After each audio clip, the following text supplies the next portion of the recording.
We're starting things off today with Dr. Amy Hagerman, our ag policy specialist, and a lot of talk in the last week or two about how egg prices seem to have skyrocketed.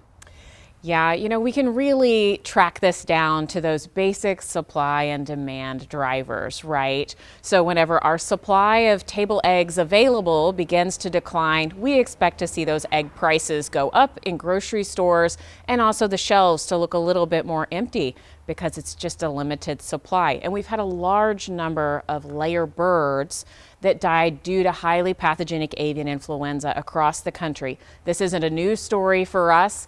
We have seen this happen over the last 3 years where there will be large flocks of table egg layers that die due to the disease. And as a result, in the next 2, 3, 4 months, we see these increased prices and shortages in the grocery store. Well, let's kind of divide this into two questions now. First, me, the consumer, and then kind of talking about the restaurant side of things. So when I go to the grocery store, what's the scenario these days? I think we all focus on those empty shelves, right, in the egg section. And can we get our preferred style and carton size of eggs that we typically get for something that fits in our budget? All of those are going to be tough questions in that section of the grocery store. But don't forget that eggs are used on many other products in the grocery store. So it's an increasing cost of production for some of our other favorite goods. Maybe they're baked goods, as an example. And those may get a little bit more expensive as well, because just like we are feeling the impacts on that egg shelf, we're also going to feel some of those impacts in other areas of the store as well. Let's switch gears now to restaurants and kind of what the situation is there. For me, for them in terms of industry and running their business, and then for me as a person dining in a restaurant. Eggs are such a great ingredient in so many things. And so a lot of the delicious dishes we like to enjoy in restaurants are going to involve eggs in some way, whether it's the rolls on your table or whether it's some sort of breading on a chicken strip. You're going to have some impact of increasing egg prices. So what you may see is just some general increases in the line items on that menu, but you may also see some increases that are reflecting eggs being a little bit more of a premium ingredient. So if you want to add an extra egg to your plate, that may be a buy-up like you've traditionally seen for something like adding avocado or adding bacon to your plate. You may also see portion sizes start to decrease a little bit for eggs. So instead of your traditional maybe 3-egg omelet, you'll get a 2-egg omelet instead as your basic menu item.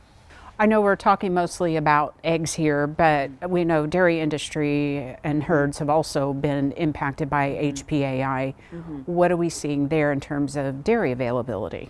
Yeah, so because HPAI are in these wild bird populations, and that's how it's making its way into our poultry production, it can also cross over into mammal species. It's a zoonotic disease, and so there's a risk there for mammals as well. And we've seen this in dairy herds. Several dairy herds across the country have confirmed positive cases of HPAI. This isn't extremely dangerous to the dairy cows, but it does result in a lot of milk being removed from the system as those cows recover from the disease.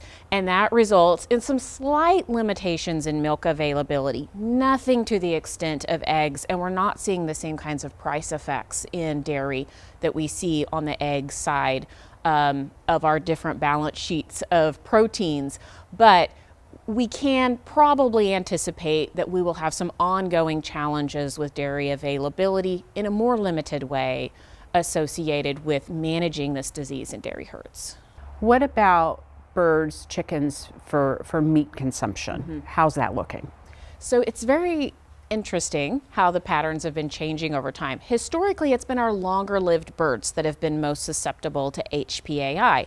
So we've seen a lot of cases in turkey flocks as an example, and there's been some volatility on the turkey side of things as a result of that. The largest number of flocks overall has been associated with turkey production that have been depopulated due to HPAI. The largest number of birds has been on the table egg layer side because we have very large operations. So if one farm gets infected and it's a highly contagious disease that spreads very quickly through the farm, then you see a large number of birds dead because of the virus in a very short period of time.